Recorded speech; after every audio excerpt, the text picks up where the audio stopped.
Well, greetings and salutations, and may the force be with you. Welcome to our very special Obi-Wan after show. This is an open spoiler discussion of Obi-Wan Kenobi, of course, on Disney Plus, episode 3. So, in case the title didn't give it away, this is an open spoiler discussion here, guys. So if you've not seen Obi-Wan episode 3 yet, you might want to come back and check this out later. Just add this video to your favorites list and come back and check it another time. I'm, of course, joined by Mr. Robert Meyer Burnett. Robert, how you doing? John, I'm doing well. I watched this episode twice in a row, just to take it in, soak it in. Soak it in a bit. We just got back from a big lunch, so we might be a little sluggish. Yeah, I feel like I should take a nap. It was quite a good lunch. Yeah, we had a very, very big lunch today. Anyway, guys, say hello to all of you who are here joining us in the live chat already, and for those of you who are watching after the fact as well.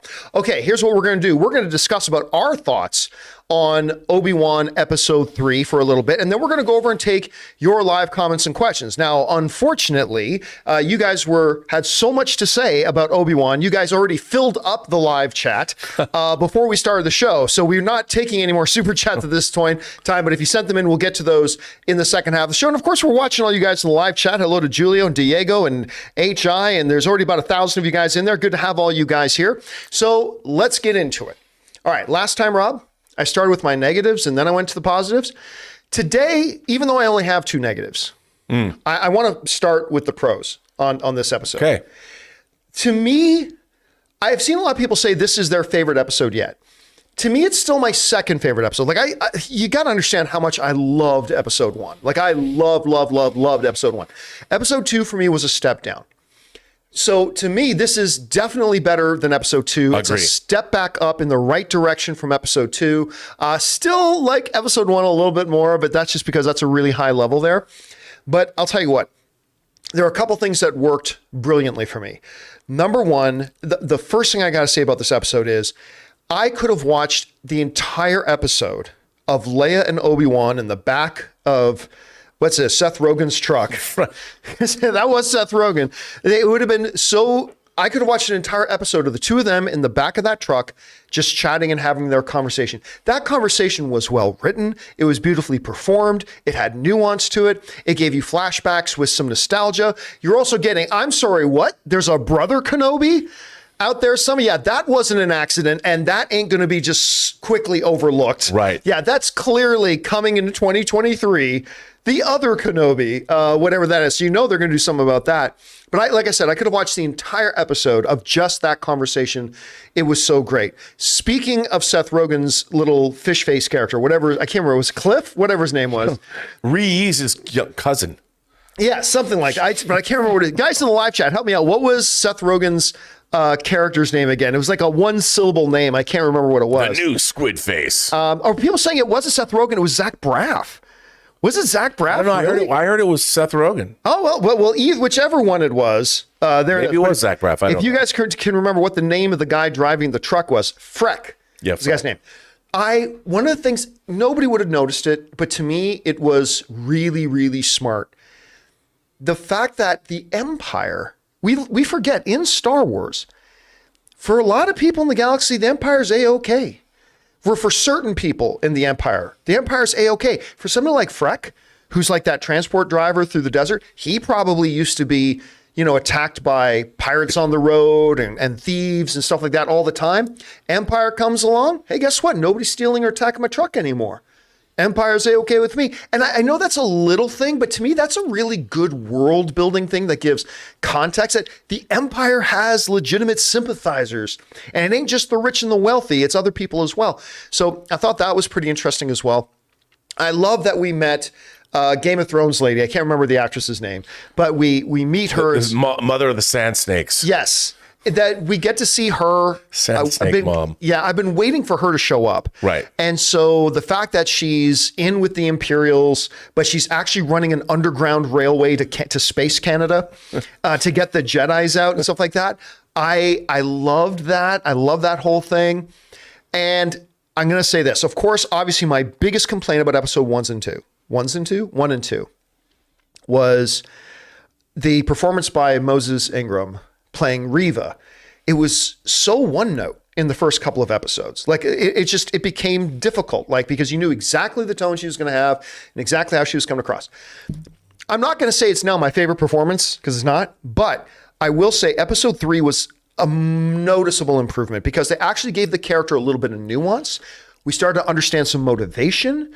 And we got to see a little bit of a different side of her. And I'm like, okay, now if they can keep going like this with this character, I'll get on board with it. I agree 100%. And I liked her rivalry with Sun Kang's character, Yes. the fifth brother. And I totally agree with you. She became a character. Look, villains in Star Wars, by definition, they have to be fun to watch.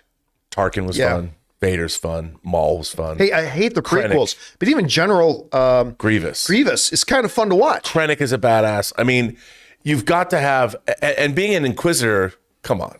You can roll around and walk in anywhere and get anything you want and give hell to people if you want to. I mean, I can't deny, John, that being a Grand Inquisitor would be fun for a while. Like, Yeah. I could see myself in that position, wandering around getting free food at restaurants, taunting people. Not a lot of room for mistakes, though.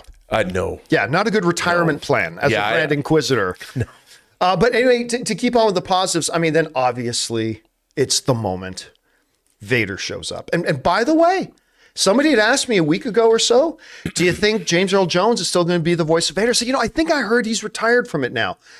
That was James Earl Jones's voice. I got to tell you, hearing his voice behind the helmet, it's like, yeah, it just reeks of authenticity with him actually doing it. And the lines were good. Yeah. And he sounded good. I mean, I don't know if they did augmentation on his voice, but he sounded powerful. Yeah. And it was great. The years have made you weak.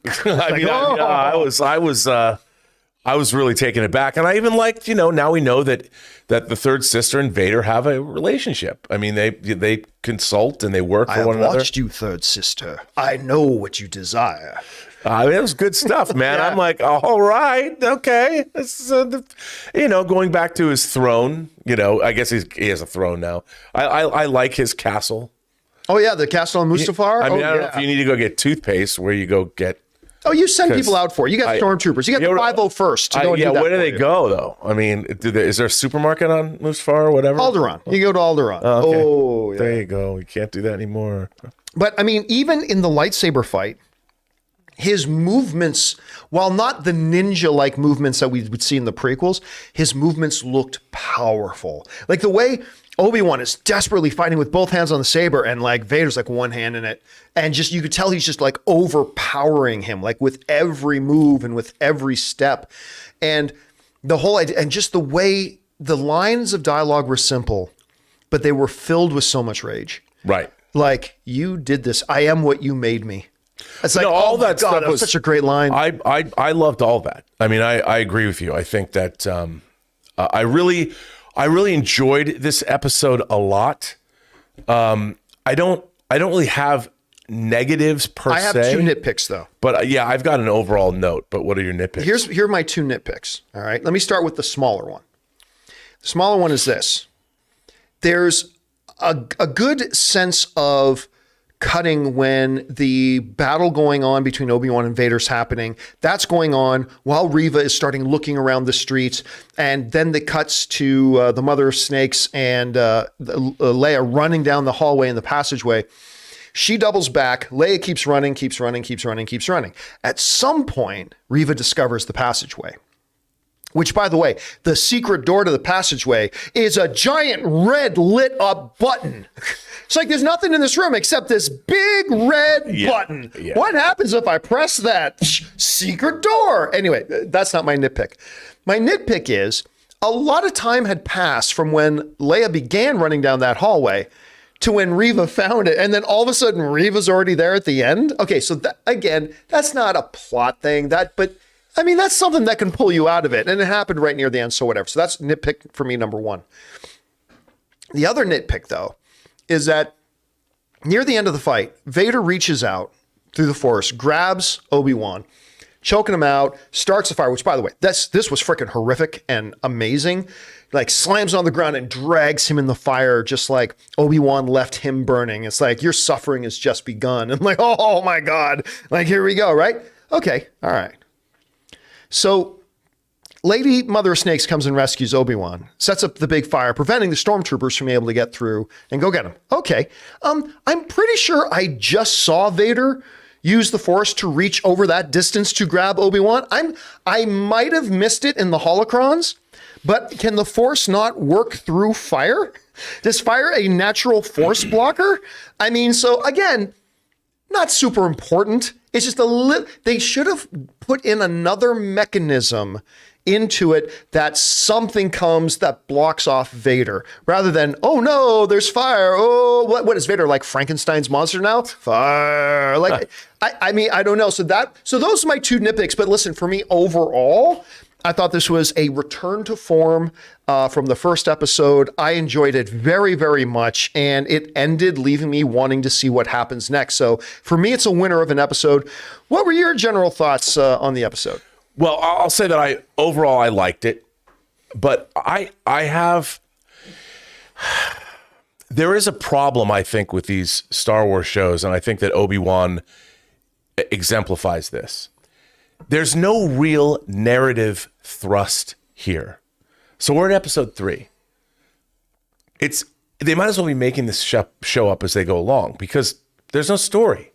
Like right now, it's like, oh, okay, they're looking for Obi-Wan. Like you, I really like the relationship between Leia and Ben Kenobi, Obi-Wan. And as far as I'm concerned, they just could have walked around the entire episode just talking and listening to Obi-Wan talking about not having parents and how he was taken away from his parents, at a very young age. All that was interesting. And you know what I complained about last week about, you never heard about what was going on in the galaxy, and hearing Obi-Wan talk about Bail Organa and what he's been trying to do and the difficulties, all the stuff that I was complaining about last week was in this episode.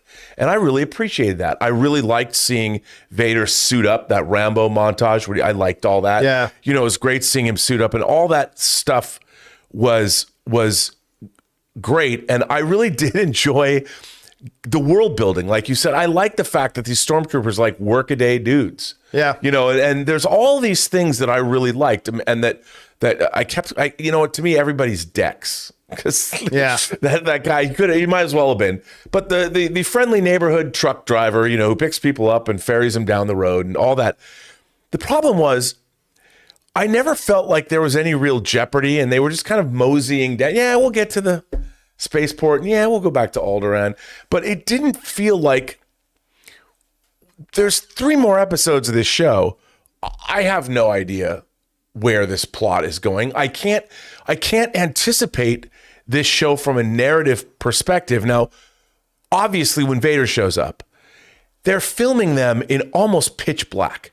There's no cool environment, there's no Cloud City. They're shooting it on volume stages. Obi-Wan's in the distance. Vader's lightsaber ignites, cool. But they might as well be in an empty soundstage. And I'm looking at this going, I want to see you think about where, and maybe it's not fair of me to say this because these are expensive shows to make. But when you look at it, it's so dark. It's Vader and Kenobi are there with lightsabers, but because they're shooting it on the volume stage, I felt like it's really I'm waiting. I want to have my blood boiling as I'm watching this. I mean, this is a confrontation we've never seen before. It's pretty cool. Kenobi's clearly shaken. Vader's powerful, but yet I wanted to feel it more. And I felt it was so dark, and it was so I wasn't able to enjoy. I kept thinking about the battle with Darth Maul and Phantom Menace. They're in this gigantic reactor power thing. They can flip over railings. And I'm saying, I understand that the planet they're on is but they could have been literally anywhere. And I'm so used to Star Wars environments being giant, larger than life, whether they're in Star Destroyers or space stations, or you're in Naboo, like some place that's interesting that feels like it's Star Wars. Aside from the lightsabers and Kenobi and Vader, I felt like, why would you stage this confrontation in this environment that doesn't elicit excitement? I'll tell you what, I disagree with you 100%. I thought one of the great things about Star Wars, as opposed to a lot of other science fiction, particularly of its era, was, what's the exact phrase? The lived-in universe, right? Yeah. Where is that? I love that they did it there because it's literally Vader finding him in the trash. He's finding him in this hole, in this little hovel. And you didn't need a giant grand stage for that to happen on. This is where he found him, and this is where he's going to confront him. And the other thing about that is too, like I said to Erin this morning, when she goes, I don't know that, it's the Vader Obi-Wan confrontation. I don't know if it was the meal that we're looking for. I said, but it wasn't the meal. This was the appetizer. The meal's coming later. Like, these two are going to face off against each other again at some point. And I think that's where we're going to set up something more grand. I just felt like it was a very Star Wars thing to do, to have them fight in that environment. I personally really like that. To me, I guess maybe it's too dark. Look, I think it was dark. I'll give you that. The reliance on the volume stages has made the show overall, I think, and this is true of Mandalorian, Book of Boba Fett, and this show, there is a lethargy in the filmmaking that is dictated by the use of the volume stages and the way they shoot the show, that they can't shoot it in as dynamic a fashion as they have been in the past. And I'm really, on this show in particular, I'm really feeling it, because that's why there's so much walking, and that's why when Vader and Kenobi were walking by design, because they have to do it this way. They can't afford to go to Pinewood and build giant elaborate sets. They have to keep everything really grounded. And I think that from a Star Wars perspective, the one thing I did appreciate last week was that you're in a fairly industrial, urban setting. Yeah, Crawl, I think it was called, or something like that. Yeah, and so it felt more like there was more going on. And I understand this is a mining colony, but you know what? Like, when Star Wars would give us mining colonies, there would be these like elaborate giant buildings with some kind of giant mechanized. I mean, I know it wasn't that kind of a But is that type of an environment the would be the direction and the route that an underground railway to get Jedis out of things? Is this more appropriate for that? I mean, maybe, but still, the thing is, it's like go to this location, go to this place and they'll pick you up there. I mean, they're out in the open. This location that they're supposed to go to find whatever their transporter, that woman Sand Snake was going to pick them up. They're in this. It's the rolling hills of wherever they're at. I mean, there are stormtroopers everywhere. There's garrisons out on the road. People are hanging out. It's not like there was places to hide. They're literally. But they knew that where they sent them, had they waited there, they knew that there were no patrols there, because that's where she was supposed to meet them. And she said, like, you weren't there when I got there. Right. I didn't think anybody was coming, right? It's just that I feel that there is, I feel that the way these shows are produced, it doesn't allow them to use the art of cinema to get that excitement that you could normally get through shooting shows on actual locations or actual sets. And I feel it's really starting, because these low rent places, whether it's Tatooine, whether it's Mos Eisley or Mos Espa, wherever they go, it just feels like there's not a lot of the Star Wars universe that we're used to. And I'm just beginning to feel it. And especially narratively, like this whole episode was very meandering. Oh God, again, I disagree. I think the story of this show is really becoming apparent. This is a story of Vader hunting Obi-Wan. That's what Obi-Wan is. It's the story of Vader hunting Obi-Wan. But you're 3 hours in. And look, they could have been 2 hours and 15 minutes. They could have been juxtaposed. I mean, we've now seen more. What we've seen of Obi-Wan is longer than Star Wars was, and is longer than Empire Strikes Back was. And I don't feel a narrative urgency in this show the way I want to. Oh, okay. And I like the show, but I want to love the show.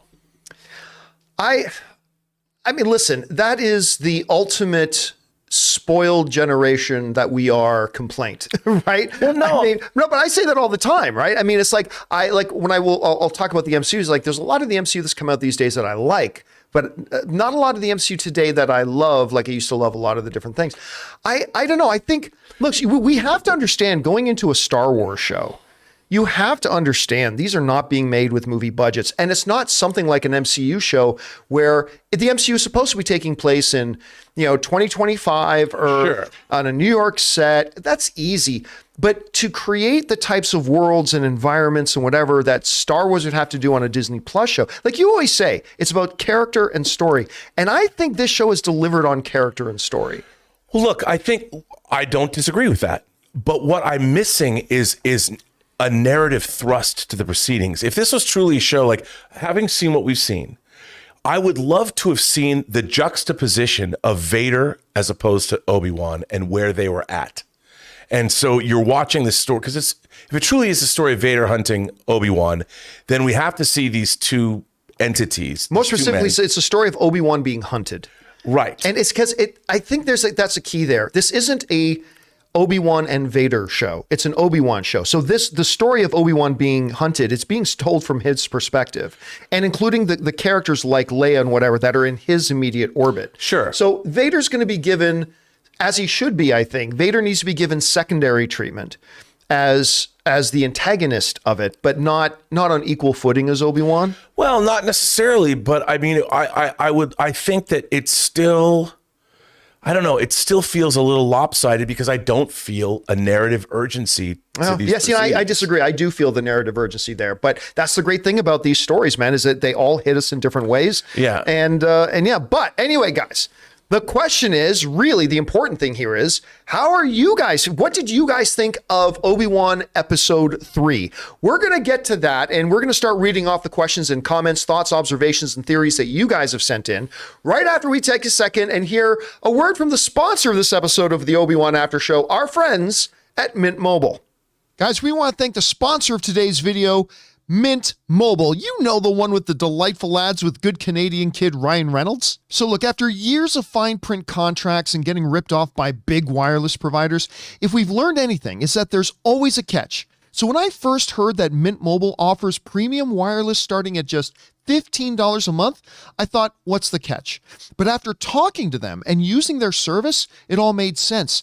There isn't a catch. And guys, that's no joke, because for years I've been using one of the major providers and it was fine. But I switched over to Mint Mobile a little while ago. The service has been fantastic. And the big difference is I'm now paying about 1/3 of what I was paying before. And the best part for anybody who just hates their phone bills is that Mint Mobile offers premium wireless for just $15 a month. All of their plans come with unlimited talk and text plus high-speed data delivered on the nation's largest 5G network. Use your own phone with any Mint Mobile plan and keep your same phone number along with all your existing contacts. To get your new wireless plan for just $15 a month and get the plan shipped to your door for free, go to mintmobile.com/Campea. That's mintmobile.com/Campea.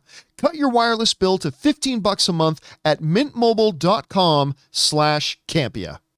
And thank you to our friends at Mint Mobile for sponsoring this episode of the Obi-Wan After Show. All right, guys, we're going to spend the rest of our time now hearing from you guys. Now, just a heads up, I did note, listen, guys, when we do these after shows and they're specifically about Obi-Wan, we are not going to be taking questions about other topics. So if you want to write in and about your theory about where Goose was really in Top Gun Maverick 2, we're not going to address that. So just going to let you guys know. All right, let's get to it here. A-Rod 2006 writes, everyone else will talk about Vader's epicness. I want to know more about Kenobi brother that Star Wars revealed for the first time ever. I have very little doubt we're not going to hear anything more about Obi-Wan's brother in this show. Yeah. But you know they just planted the seeds for some in 2023. So I think that's going to be definitely going to be coming. All right, next up, we've got Jonathan Nemella, who writes, Rob, I just went to my local Walmart the other day and was digging through piles of DVDs in the $5 bin. I took 3 shopping carts to pop all the DVDs to see what they had. I found some Nick Cage movies. That's awesome, Jonathan. Thanks for sharing, but we are here to talk about Obi-Wan today. All right, Jamie Sunday writes, I have problems with the show on a technical level. Most of the time it feels like I'm watching YouTube fan film version of Star Wars. The only time I felt that, and I have in every single one of the 3 episodes, whenever we see the damn Inquisitor ship, the effect on that, and listen, that's not a budget thing. I have seen kids at home make a video of a ship flying in that looked less video game-like than that. So I don't know what the problem is. I will say this, though. I really did like is it the Inquisitor base? Does it have a name? Yeah, at first I thought they were like on Camino, this water world, but you know what it was like? It was like the raft in the MCU. That's Yeah, I really like that. And I like the fact that their control room is below surface level. Yeah. You know, that was, I mean, to me, you know, we were talking about what that's what I want more of. I want more Star Wars world building. I'm like, now this place is dope. And I love when the ship landed and like, you know, those low angle shots where she's gonna walk through the giant red light, like, and I was like, is that a security shit? Yeah, like, I don't is know that a metal detector? I don't know what it is, but you know, she walks in and I'm like, the TSA likes to thank you for visiting the Inquisitor. yeah, and I mean, I love, like, this is the kind of base that this is the stuff that I love, and it was great. I mean, that base was great, and I also loved, you know, when Sung Kang found out what she was doing and called Vader. We didn't see it; it's not in the episode, but he goes, "Yeah, I already called Vader." Yeah, he's pleased. Yeah, and it's like I wanted to see a scene where Vader's gonna, at one point, I think Vader's gonna kill Sung Kang, and like, I'm tired of your sniveling. Oh, I think Reva's dead too. I think he's going to kill all of them. I think they're all dead. It's just, this is not a career with a long health plan. You know? I love Sung Kang, but he's kind of a punk trying to like undermine everybody. I'm like, it was like running to my mom and trying to tell on my sister. True, but and get her in trouble. He's been right every time. Oh, I know. And right? I love That's him. The thing about Fifth Brother, he's like literally he's right every time. It's going to be interesting to see where that goes. All right, next up. We've got Sam Fisher, who writes, I love that you can see the pain in Ben's face when he talks about losing Leia's mother, because he isn't just talking about Padme, but everyone. Yeah, but in that moment, he is talking about Padme. You know, and I think there's been a couple of really good moments, like in episode 2, which I was not thrilled with episode 2, but still in episode 2, when they're walking along the rooftops and she's like taking charge the way Leia does. He's like, you remind me of somebody. And you knew he was talking about Padme. And yeah. I think that kind of emotional resonance really, really works here. All right. Next up, we got A. Marcellus, who writes, something tells me that this whole smuggling Jedi and giving them new identities will come into play with Cal Kestis in Jedi Survivor. Maybe he lives. Listen, I'll tell you what, A. Marcellus, I still think there's a chance Cal shows up in this show. I don't disagree with you. And by the way, I feel bad. Everybody in the live chat, help me out here. When Obi-Wan looks at the wall and says, who was here? Like Quillis, or I don't recognize the name that he said. He goes, so-and-so was here. I'm like, I feel like that's a name I should recognize, but I just totally didn't recognize I thought it was Kumail Nanjiani's character. And then he realizes that he's a real Jedi. Oh, no, wouldn't that be funny, though? Yeah, or it's the guy that got killed. All right. Ben Next Safdie. up, Sam Fisher also writes, I love that they are dressing Kid Leia in outfits similar to the outfit she wears in the original trilogy, like the Endor poncho and Cloud City outfit. I mean, yeah, those are just little visual cues that storytellers Absolutely, right? but I absolutely felt that this episode. Yeah, a little bit more. Little Endor, it was good. All right, next up, Mike A. writes, O'Shea Jackson Jr. will play Quinlan Voss. Wait a second. That is the guy. That's the name, I think. That's the name I think he read on the wall. I think it was Quinlan Voss in one of the upcoming episodes. Calling it, he tweeted something earlier in response to the racism. I haven't heard anything about O'Shea Jackson being in this. Not me. No. So I guess he must have tweeted something out that got people,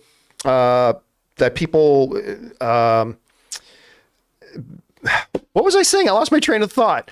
Anyway. All right, next up. Sam Fisher writes, how does Inquisitor ranking work? Is the higher your number, the higher ranked you are? So 10th sister is higher ranked than 5th brother? I'm not really sure. I think they did touch on that in Rebels a little bit, because I think like Sarah Michelle Gellar's was a little... That's a good question. I don't know for sure. I don't either. Is it an order that you come from? Like, how do you become an Inquisitor? Yeah, like if there was a first sister, does that mean she's next in line? Is it like in band? But no, that would make trumpet, sense. Second trumpet, I guess that would make sense, because 5th brother says, I'm next in line. Well, if he's 5th brother and Reva is 3rd sister, technically speaking, Reva should be ahead of him in line. So I guess maybe the numbers don't have anything to do with it. I don't know. All right, next up. A. Marcellus writes, I have a good feeling that Qui-Gon Jinn is showing up in episode 5 or 6, and he will help Obi-Wan regain his mojo and become a New Hope Obi-Wan. I don't think talking to Qui-Gon is what's going to make him a New Hope Obi-Wan again. I think when he faces Vader again, he'll become that. But I mean, look, right from the beginning of the show, in the previously on part from episode 1, when they purposely make sure they call our training I have for you, talk with Qui-Gon, fuck you, like all that kind of stuff. Like, it's like, well, okay, they just told us that Qui-Gon, and like every episode so far, Obi-Wan has tried to talk to Qui-Gon. Like, do you have any doubt that Qui-Gon Jinn's going to show up at some point? No. Let me ask you a question now I think about it. So, they showed Obi-Wan being tortured in the flames. There's been a lot of talk, and people have been joking online. How can we go from this showing Ewan McGregor and to Alec Guinness as this in 10 years? We know that confronting force powers can drain your life force. We saw what happened to Palpatine when he was taking on the Jedi in Revenge of the Sith. Do you think that we're going to see that Obi-Wan, via his confrontations with Vader, he will age up a little bit? He will lose some I of his think life that was essence? more using, that was Palpatine with the dark force, like the dark side of the force. Sure. That's what, so I think we're just gonna have to look, they're aging him up. He doesn't look as old as I think he's supposed to look, like the constant grandpa comments that's that we what I get mean. from Like, Leia, is right? he gonna get a little white in his hair after confrontations with Vader? The thing is, when you go back and watch the original like not Return of the Jedi, but you go back and watch the original Star Wars, Alec didn't look that old. Like, right? He didn't look that old. So is 10 years a little bit of a stretch? Maybe, but I could see 15 years. I don't know. It's not a giant leap. All right. What's next? We got Sam Fisher writes, I'm glad they brought back James Earl Jones. He sounded great, but at some point they're going to have to switch to an impersonator or old recordings. No, listen, they already have started using other people to do the voice of Vader in certain mediums at certain times. And while you immediately recognize that it's not James Earl Jones, it works perfectly fine. Yeah. So that's why I thought they could be fine doing Obi-Wan without James Earl Jones. But that being said, having the actual guy there doing the voice, I mean, that just made it feel more And real. I loved hearing him talk. Yeah. It was great hearing lines of dialogue that Vader had never spoken before. And I'm like, oh, I wish this conversation would just last longer. You know, because it was just great to hear. And he sounded like, in Return of the Jedi, Vader doesn't quite sound like Vader. I hope so for your sake, Commander. I'm like, it's still James Earl Jones, but he sounded like back to his normal badass self in this show. The Emperor is not as forgiving as I am. All right, what's next here? We got NUFC Adam writes, good episode, but why did Vader let Obi-Wan escape so easily at the end of the episode? Surely he just jumps over the fire to reach him. Look, there is a legitimate argument to be made that because of his trauma, that running through fire probably not top on Vader's list. My problem is, does fire block the Force? He literally just grabbed Obi-Wan a second ago. So I just wish they had come up. There's something very easy they could have done just to say why Obi-Wan escaped without it being a wall of fire. I don't know. All right, next up. Luke1234 writes, really? Fire stopped Vader? James Earl Jones sounded much better than Rogue One. Never noticed the lights on his hips before. I don't think I've ever really noticed lights on his hips. Were there lights on his hips? I don't know. I never noticed that before either. Unless they're under the fabric. Yeah, maybe. He wears on it. But yeah, it's great hearing the voice, and it just gives that gravity to it. You know what I mean? Let's see. Julius Goodwin just sends in a $20 super chat just to be supportive. Thank you, Julius. Julius is a good man. Appreciate that, man. Ryan Lohner writes, it's amazing how much he has two hands narrows down who Obi-Wan's father could be. I don't understand that. Now, sorry about that, Ryan. I don't understand the quote. Okay, next up. Jacob Flynn sends in a $50 super chat. Thank you, Jacob, for supporting us on that level, man. Jacob writes, hey, guys, did it seem like Obi-Wan was not throwing offensive strikes towards Vader, but instead was just staying on the defensive? Do you think that was on purpose, or that Obi-Wan is just so far removed from combat and the Force? Thanks for this. I definitely think it's the latter. He hasn't ignited his lightsaber in 10 years. Yeah, if not longer. And he had to struggle fighting a couple of thugs in episode 1, or was that was episode 2? Sorry, he had to struggle to fight a couple. I mean, yeah, he won, but he's 10 years out of practice cutting dead bantha meat. I mean, it is where he is, and the fact that, like you said it earlier, Vader was just toying with him. Like he could have ended him at any time. Yeah, absolutely. So, I mean, yeah, that is the Vader that is the Obi-Wan that we've got right now. Anyway, again, thank you for sending that in, man. Really appreciate that, dude. CJ Rebirth writes, Vader turns on lightsaber. Me. Oh my God, it's happening. Listen, there is something about, ever since Rogue One, down that smoky, dark ship hallway, and then you just hear the breathing, and then the lightsaber ignites. That the igniting of the red lightsaber has become so iconic visually that yes, that happens, and all of a sudden we just get excited. All right, Jamie Sundays writes, I also love the idea of hiding the Jedi religion. This gives me the tone of Martin Scorsese picture Silence. Also, Vader made Obi-Wan some barbecue chicken. But no, again, that whole idea, I got really interested about working the idea of an underground railroad away, because you knew the Jedi would, it doesn't matter what propaganda the Empire put out there, the Jedi would still have allies. Yeah. And they wanted to get them out. So, I mean, I personally really love that part. All right. James Hoffman writes, Vader was really menacing and powerful. Great presence. Do you think we will see a rematch between Obi-Wan and Vader in the finale?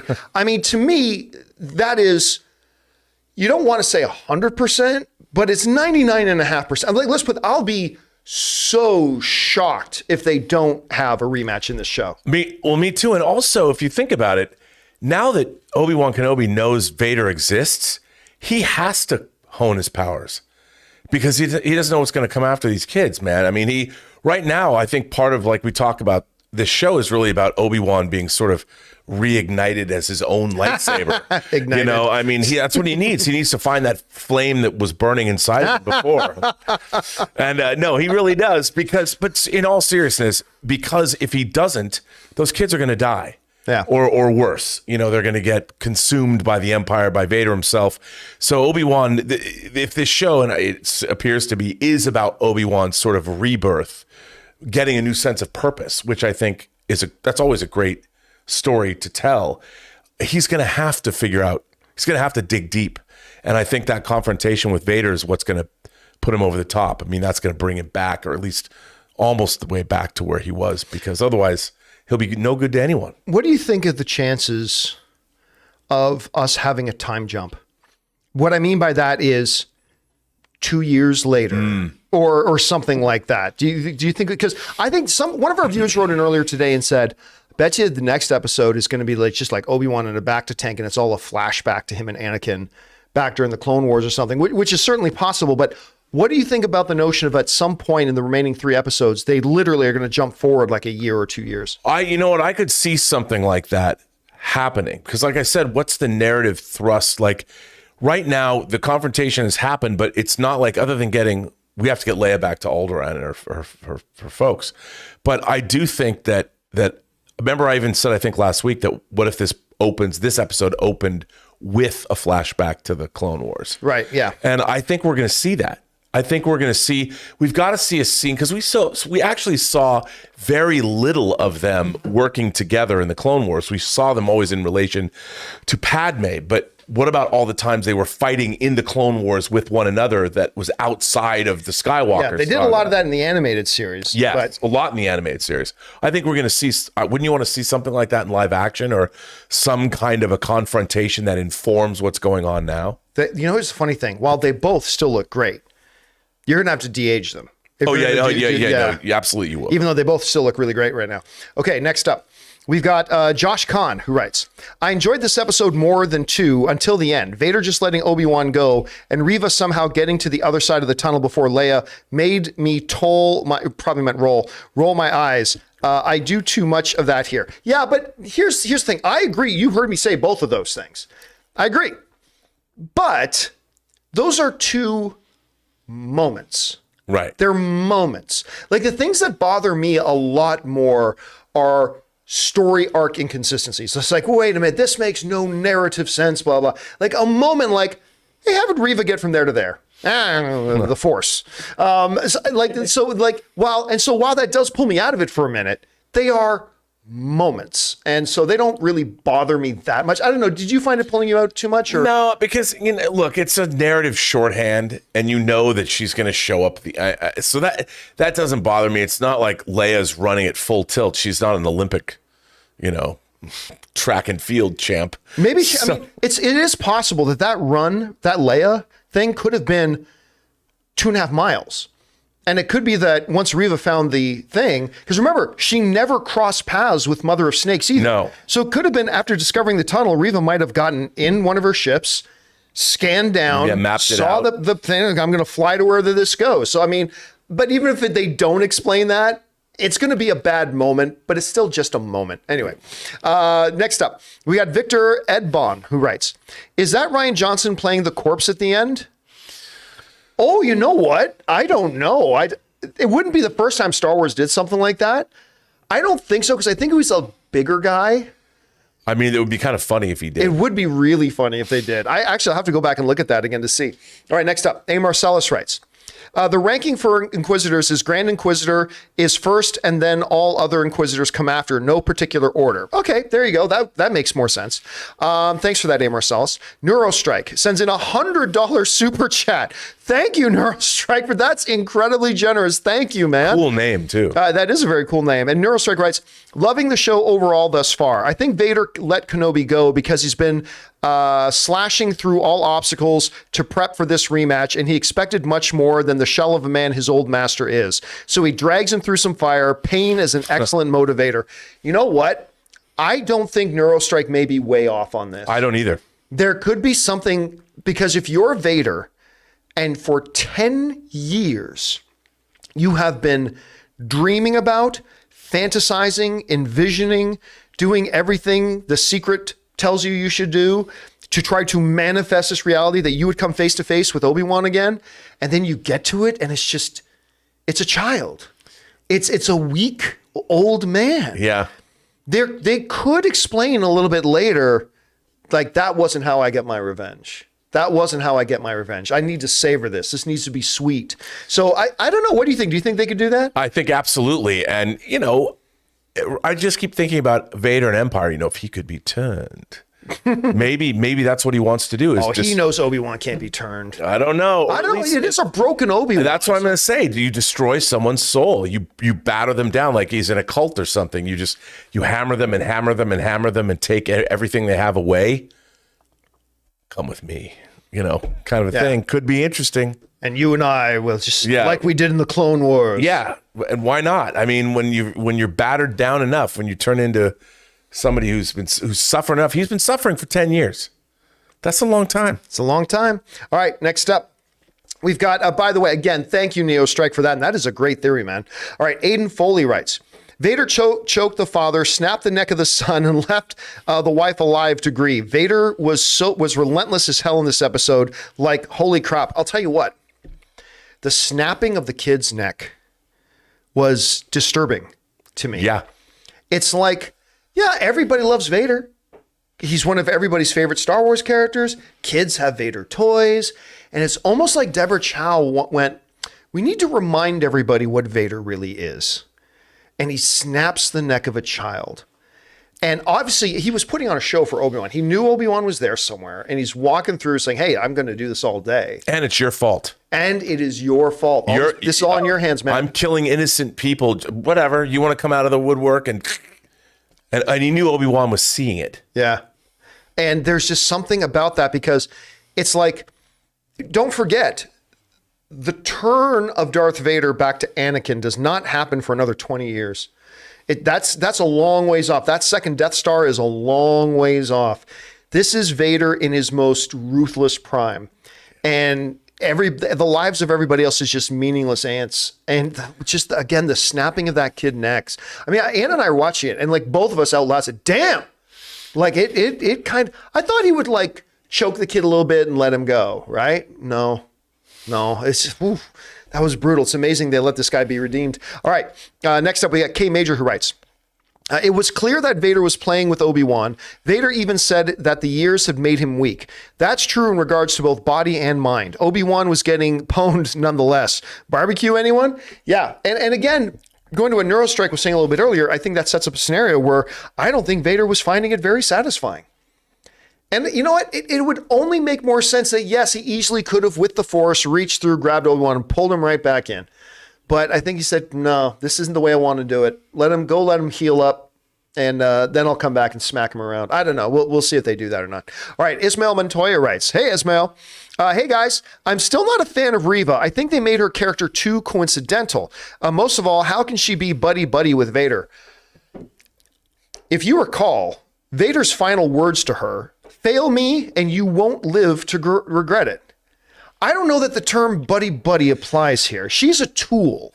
She's a tool. I'll tell you what I loved about her in this episode, too, is she has a motive. We don't know what it is yet. But after she talks to Sun Kang, she's looking to get something. We don't know whatever she's looking for. It's unrevealed. But I like the fact that she's got her own agenda and she's acting out on it. Vader is definitely a part of it. Appeasing Vader is part of it. Getting rid of the Grand Inquisitor and getting rid of the fifth brother is probably a part of it. We don't know what it is, but it intrigued me. That's one of the things, I was talking about no narrative thrust, but I'm suddenly like reminded that now I'm intrigued. What is the game that she's playing and what does she want and how is she going to get there? And suddenly I'm like, oh, okay. Now I'm much more invested in this character now because we know she's got a lot going on and she's no lackey. She's no puppet or pawn of Vader. By the way, you brought up something that neither of us addressed. Grand Inquisitor. For people who watched Rebels, Grand Inquisitor is in Rebels. He dies in Rebels. And so that was a big hanging question last time. It's like, wait a minute, did they just break canon? We theorized that maybe that wasn't the same Grand Inquisitor that we get in Rebels. It might be a different Grand Inquisitor. This Grand Inquisitor looked a little more hefty than the lean, kind of skinny Grand Inquisitor in Rebels. So I don't know, maybe it's a completely different Inquisitor. We still haven't seen a body. They seem to imply the Grand Inquisitor was dead because she starts to like say, oh, we'll make them pay for killing the Grand Inquisitor. It's like, you really think you're fooling Vader? But like Vader's like, look, Grand Inquisitor doesn't mean anything. Look, you complete this, you're Grand Inquisitor. So it sounds like he's dead, but I don't know. Do you think Grand Inquisitor reemerges in this show? Maybe he just is. Maybe the simplest thing, Occam's razor, he's just dead. But I feel like not. I feel like he has to come back and establish himself again. If he's dead, he's dead. But it seems to me like that. Plus, you know what? It's Rupert Friend. I think he's got more to do in the show. I would think so. By the way, for those of you guys watching live, I just put up a poll question in the live chat, and I'm asking you guys, is the Grand Inquisitor dead? Maybe he's dead. Maybe the one we get in Rebels is different. Maybe they're just straight up breaking canon. I don't know. But my question for you is the Grand Inquisitor dead? Do you think we're going to see him a little bit later on? We'll check in with that poll a little bit later. All right, next up. We've got Late Night Alum writes, Master Quinlan Vos, that's who was mentored by Kenobi in the Safe House. Interesting, or was mentioned by Kenobi in the Safe House. Interesting he's mentioned again. I'm calling it now. He saved Grogu during Order 66. I don't buy that. I think they're going to make, I'm not saying it was Anakin, I'm not saying it was Obi-Wan, but this has been a hanging mystery. Who's the Jedi who got Grogu out of the temple? Nobody outside of Star Wars Extended Universe stuff has ever heard the name. I mean, really, Quinlan Vos. You go to any average person, right, they won't know the name Quinlan Vos. You ask, I think it's going to be a name that the average person would recognize. I mean, otherwise you don't shroud it in mystery to have the big reveal being somebody no one's ever heard of. I don't know, but hey, listen, you might be right. And if it does end up being that, we'll keep that in mind. All right, next up. Alex Von Gollum writes, Vader was terrifying. He was like the Predator playing with his prey. He's playing with Ben. That's why I think he let him escape. Love the episode. And I think, Alex, you know what? I think more and more, I think that might be the correct answer here. I think that might ultimately be what it is. By the way, we're just going to run back over here to the poll I put up. So a little over 500 of you guys have voted in asking the question, is the Grand Inquisitor dead? I'll be honest with you. I thought it was going to be like 95-5, but 80% of people say no, he's not. 20% say yes, he is. And I don't know that 20 would have been that high if we'd asked the question again last week. Right. So I don't know. We'll see where they go with it. Thanks a lot for participating in that, guys. Okay, next up. We got Chris Martin who writes, amazing episode. Ewan really sells Ben's conflictions. Also really love Vader's lines while burning Obi-Wan. The Vader dialogue, that scene worked because of Vader's dialogue. Oh, yeah. I mean, look, as far as I'm concerned, everything that Vader said in this episode was gold.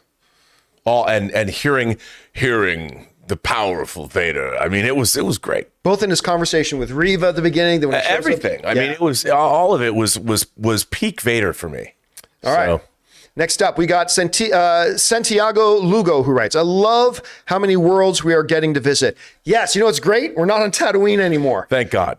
And, I have to say, as much as I might complain that there's no giant industrial complexes, I like that transport speeder, that I like that. Like, the guys and he's the truck. It reminded me of like you're in the heartland somewhere. I mean, I know they said it was a mining colony, but Kenobi talks about, well, there used to be farmland here. It was very rich and verdant. And I liked that idea that like this alien just travels around and gives people lifts. You need to go to town. You guys need to go to your outpost. Come on in. Yeah, I'll give you a lift. And they all kind of knew each other. And I did like, this is a really subtle thing, but I really liked the workaday nature of the stormtroopers. Yeah. It seems like they knew their jobs and they had something to do. It reminded me of Kevin Rubio's troops. Oh, Did you not think about that? you when know we saw what? the I Stormtroopers? did think about that because it was more of like I said, the work a day.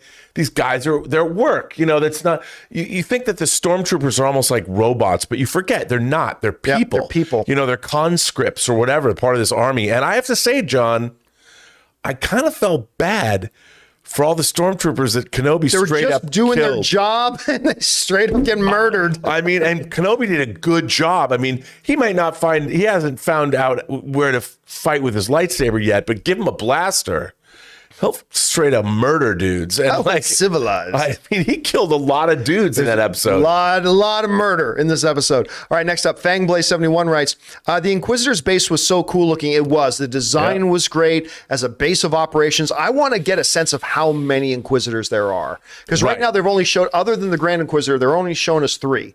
So I would like to see a few more of them there. Fangblaze also writes, I really like this show so far, but some stuff like the fight between Vader and Obi-Wan and Vader in his castle just felt fan-made to me.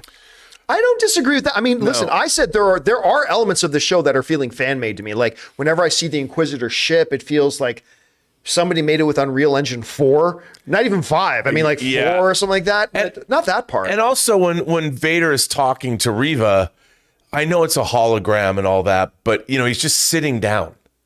Where it might have been more interesting if he's, standing like, when he would stand on the bridge of the Star Destroyer contemplating the stars and he'd have his arms behind him, he'd turn around and walk away, but his arms kept his cape sort of down.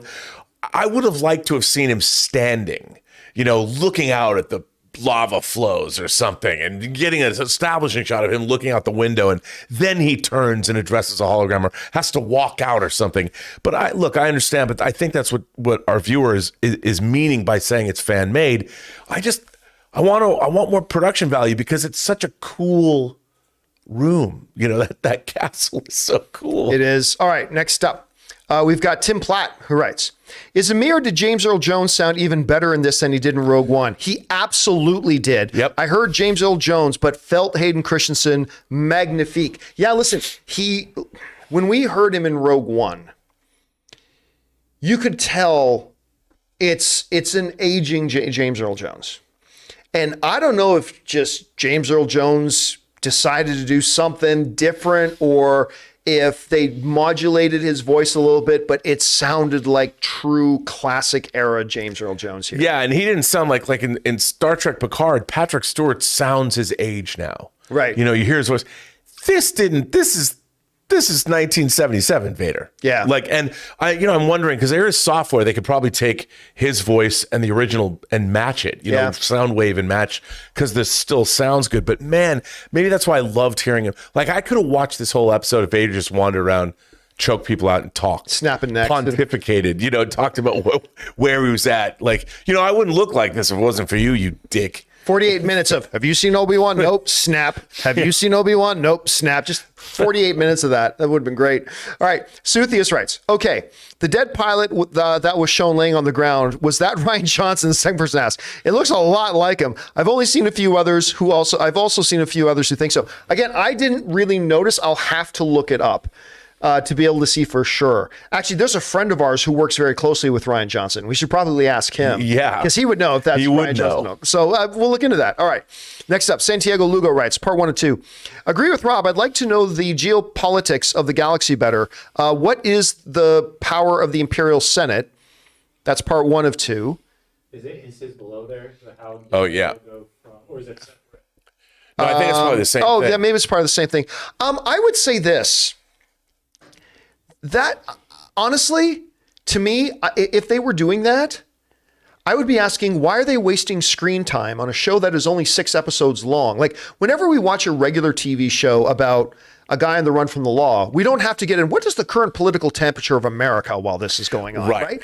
It would feel out of step and unnecessary to the story that is being told. But like you were saying a little bit earlier, Rob, they did give us a little bit. They did give us, and I have to say that in the course of the that's how Star Wars world builds, in the course of a conversation. Right. And I'll tell you, I love the moment, well, without the Senate, without the bureaucracy, how will the local systems be kept in line, you know? How will the emperor maintain control without the local bureaucracy? Yeah, absolutely. And I think they needed those senators. I mean, they kept them, and they, of course, well, we're going to go from the Republic to an Imperial Senate, but we need you to stick around because you have to run your planets. We don't want to run your planets. So I like that. And we got a little taste of that. I thought it was good. The regional governors. Anyway, okay, yes. Chris Barcinas writes, Vader is my favorite Star Wars character, and he was awesome and downright ruthless. He really was. This was the Vader we saw at the end of Rogue One. A Vader who just mercilessly slaughters people because they are not important to him. You're just in my way. And that is the Vader we're getting. He is the living, walking nightmare. He is, to me, the greatest cinematic villain of all time. And this is in his villain mode, and I love it. Yeah, and in his villain prime, too. Yeah. All right, Dr. Choppit1 writes, Obi-Wan has always been my favorite character in Star Wars. I love this show, but part of me would love to see the Vader fight on the big screen. I mean, look, 9 times out of 10, not 10 out of 10, 9 times out of 10, I will always prefer to see a good story on the big screen. It's just better. It's better produced. You got 6 months to a year and a half that gets put into 1 2-hour story rather than, 5 months put into 12 episodes or whatever. It's just more concentrated. It's just better. And yes, I would like to see that too. Be that as it may. I am very much looking forward to the second fight between Obi-Wan and yes, Vader. Me too. All right, next up, Detroit Dog writes, I'm not sure why Vader just watched the droid carry Obi-Wan off. I was like, he's still right there. Is the Force blocked by fire or something? This is exactly, and even if it was, it's like the little, so there's a little choke point there, right? That was being covered by fire.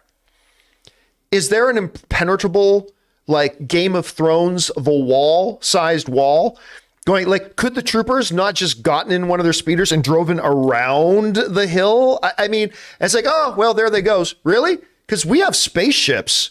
Like we could hop in one of them and track them. Nah, they'll be long gone. Long gone? Have you seen how fast that loader droid is moving? We could probably catch them. You know what though? I kind of got the idea that Vader in a way was disappointed, disgusted.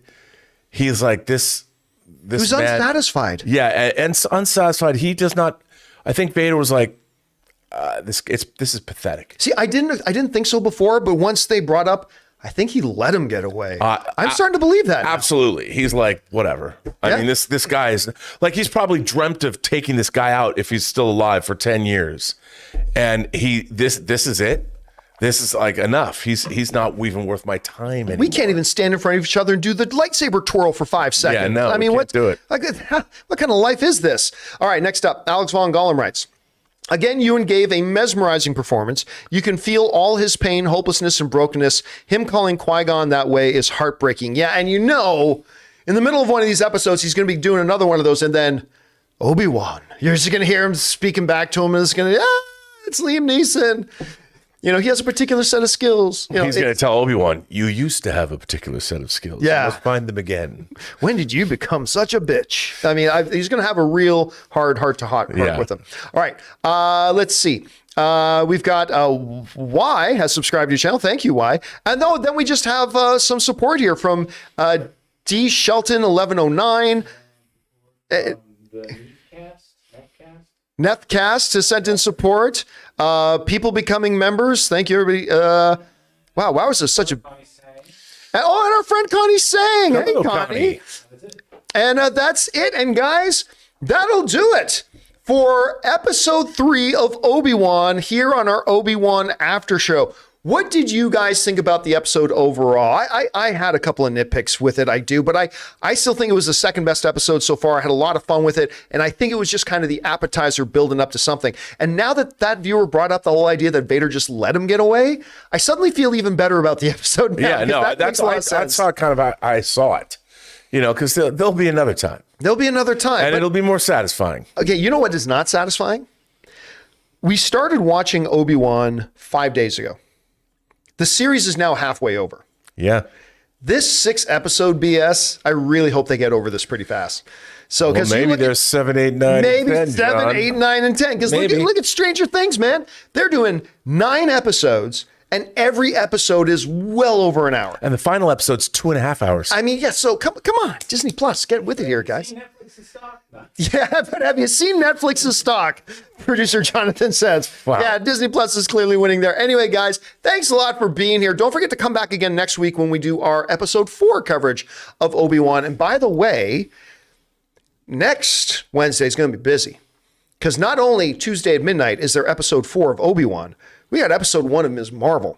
So we're going to have 2 after shows that day. We're going to do Obi-Wan after show at 4 p.m. Pacific Standard Time, and we're going to do Ms. Marvel episode 1 at 7 p.m. Pacific Standard Time. By the way, did you see Disney Plus drop a mini documentary about Ms. Marvel? Yes. I have not watched it yet. I have not watched it. I saw that yesterday. I heard Today, a couple of this morning. people, I saw a couple of people online saying it was really, really good. But anyway, guys, that's it for us for now. Rob, where can people find you online? You can find me on Instagram at Robert Meyer Burnett or RM Burnett. You can find me on Twitter at Burnett RM, or find me on my own YouTube channel, The Post Geek Singularity, and at the postgeeksingularity.com website.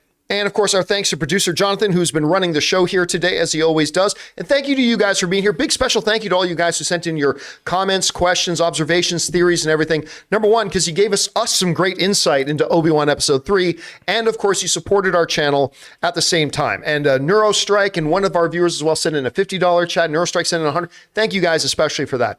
All right, guys, that will do it for us for now. Thanks a lot for being here. My name's John Campea. Until next time, my friends. Bye-bye.